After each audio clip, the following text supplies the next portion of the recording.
Welcome to our discussion on conflict. So, hilarious clip from The Office about a conflict over a poster that Angela wants to hang in her cubicle and Oscar hates it. So give that a gander. And then just think about how conflict is really a clash it can be between individuals, it can be between groups, due to different opinions, thought processes, and perceptions. So once again, this differences in perceptions is coming up.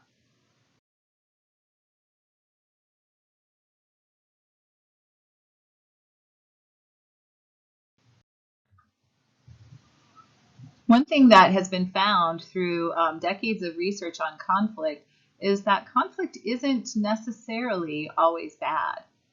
Some people argue that an optimal level of conflict is actually good for the organization because it leads to better decision making and higher performance. So for them, they're saying a certain amount of conflict can be good, but too much or too little is bad.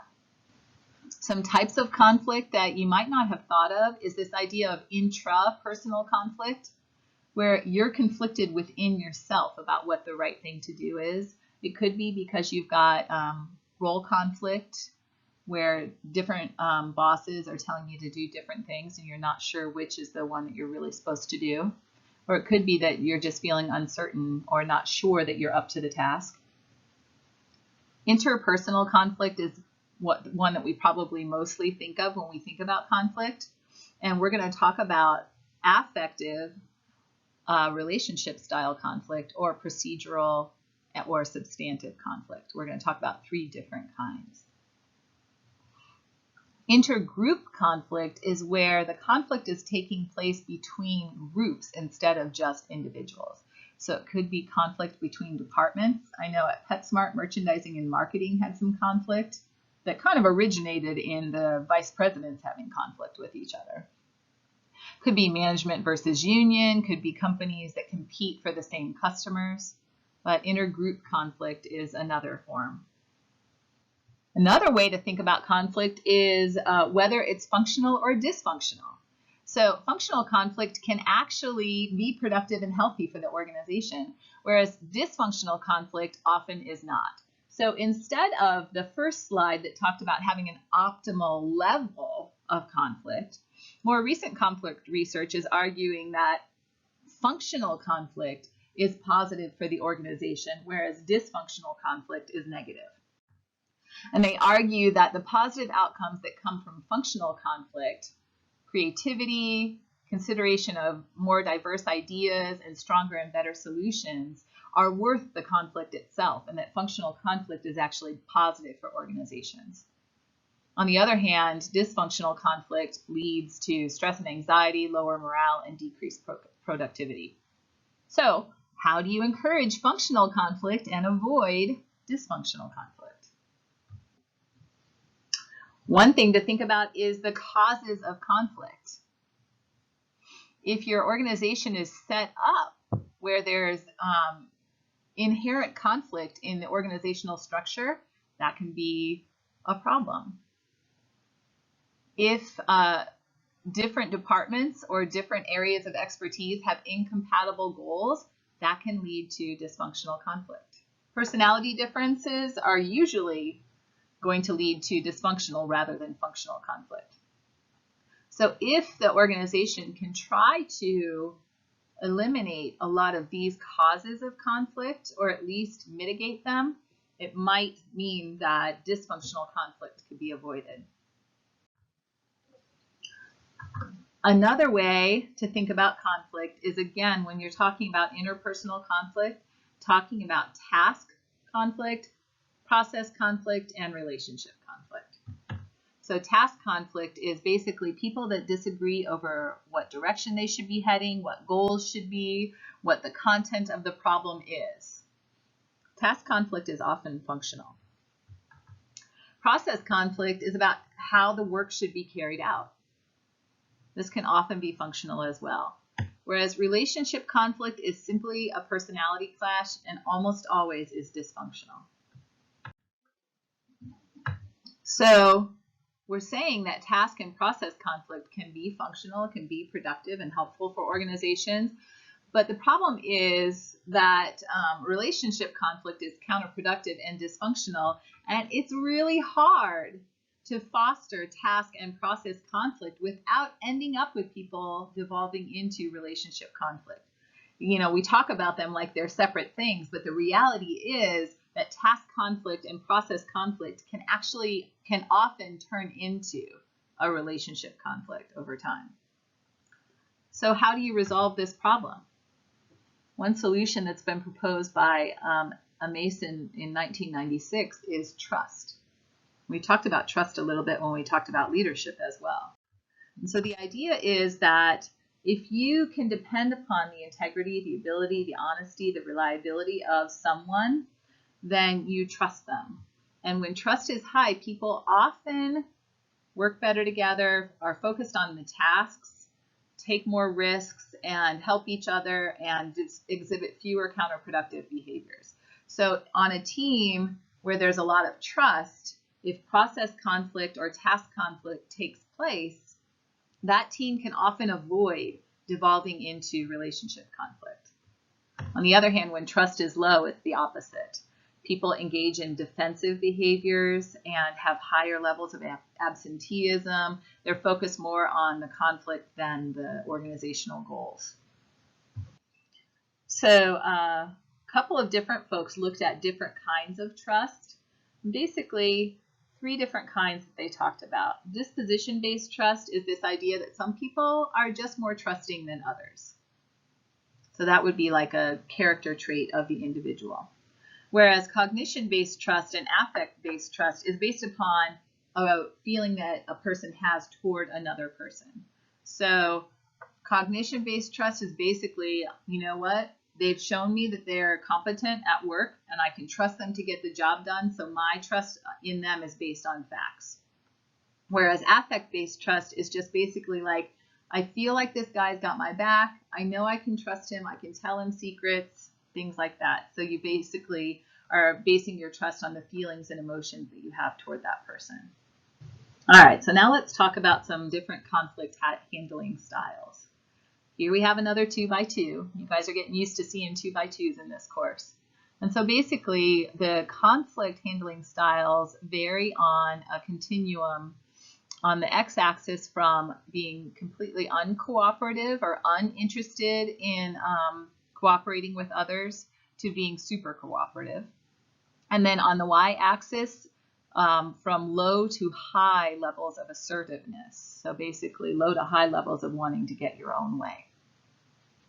And so you can see that negative is the avoiding style. So low in cooperativeness and low in assertiveness. You don't care about getting things done with others and you don't care about getting your own way.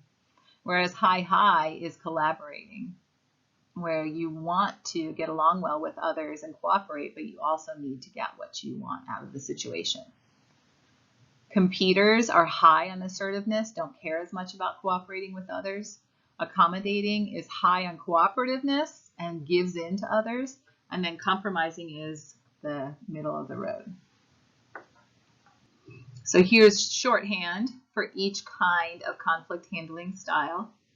And no one person has to do one style all the time. Many of us have 2 or 3 kind of preferred styles that we feel most comfortable with.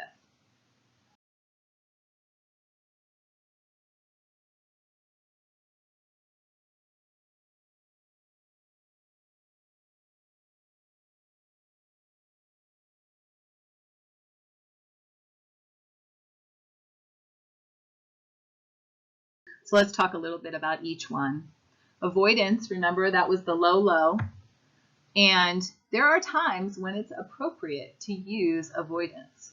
If it's a really trivial issue that you shouldn't be wasting your time on, then you shouldn't engage. If you have no chance of winning, then you might want to avoid the problem. If emotions are running high, then it's time to step away and maybe come back to it later.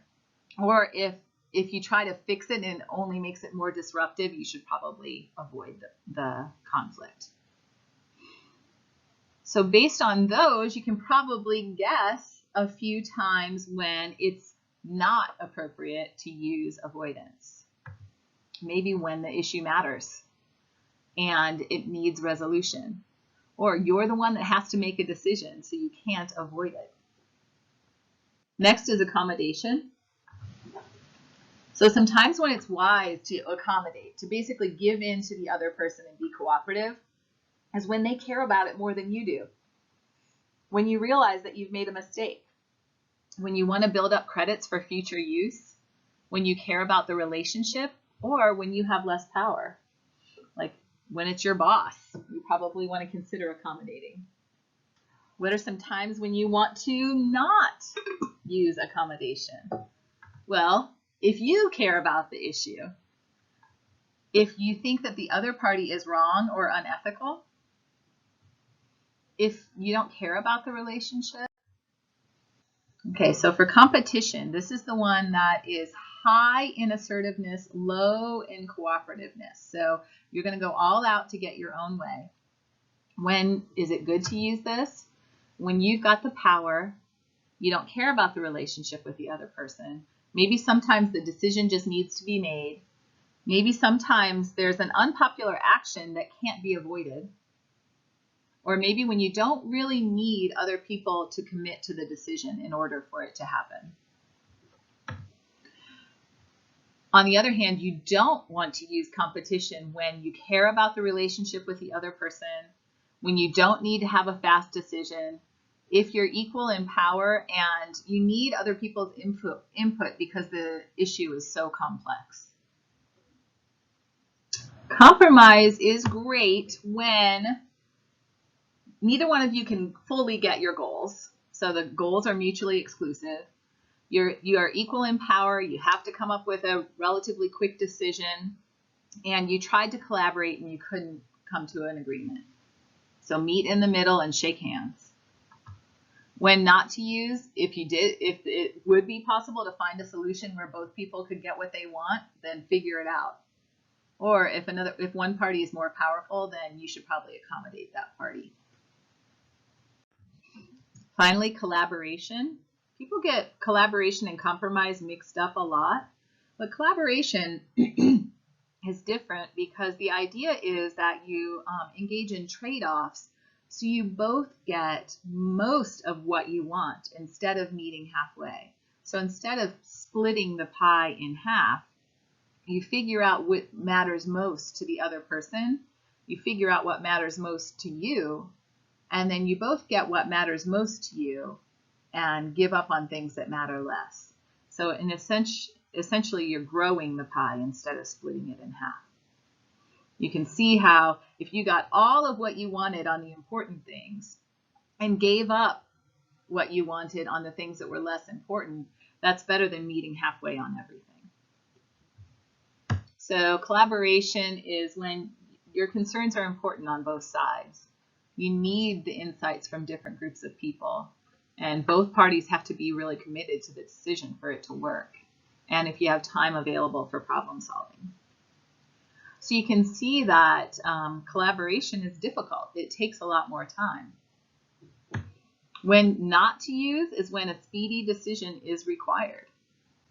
When the task or problem is really simple, you don't need to put all that effort into it. When other parties don't care about the outcome, or you find that you try to collaborate and the people that you're trying to collaborate just don't have the skills needed to do it.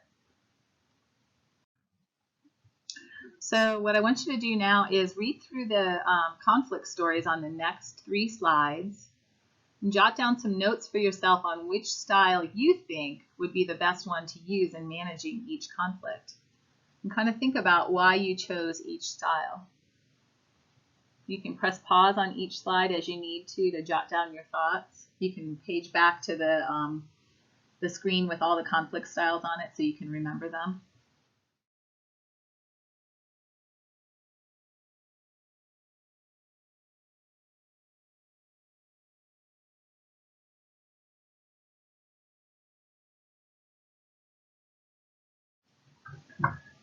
So I put answers in quotes because there's arguments to be made for lots of different styles, These are the ones that I think are most appropriate for each of the situations described, but you could have good arguments for why other styles might be appropriate. Number 1, I selected the accommodating style. And why did I select that? Because the other person in the situation cares much more about the dispute. You don't even remember it. And number 2, the relationship should be important to you. This is one of your employees. So I picked accommodating for that one. For number 2, I picked competing or forcing. So basically just forcing the decision down. Why did I pick it? Because you need to have quick resolution. You don't have time to dilly-dally. It's going to be an unpopular action, but because it's mandated by law, it has to be taken. And you don't really need the commitment by others to the decision. Like if you decide to not allow smoking, then smoking is not allowed. And then number 3, I picked collaborating. And a lot of people say, why collaborating instead of compromise? And I say, because you have to balance the concerns of both parties. They both have valid and important concerns. So if you compromise and meet in the middle on both, you're going to be having a halfway solution, and that's just not possible. You need to take those insights from the different people and merge it into an overall solution that maximizes the opportunities. And you really need both parties to buy into the final decision to make it work. So in this case, it's worthwhile to take the time to collaborate. So which one is best? Which conflict handling style is the right one? And there is no single right way. I hope that we've kind of figured out that different styles are appropriate for different types of conflict situations. So many of us have one method that feels most comfortable to us, that we kind of fall into kind of on reflex. But what I want to challenge you to do is to be able to adapt your style to the situation consciously and think about which style is going to be best for the situation. So for a follow-up assignment for this topic, you're going to take a survey that identifies your preferred conflict handling styles. Some of us might have one really strong one. Some of us might have many. So don't fret about it. There's no such thing as a wrong style. But being aware of your own kind of intuitive preferences might help you be more able to consciously adjust your style when you find yourself in a situation where your reflex isn't maybe the best style to suit that situation.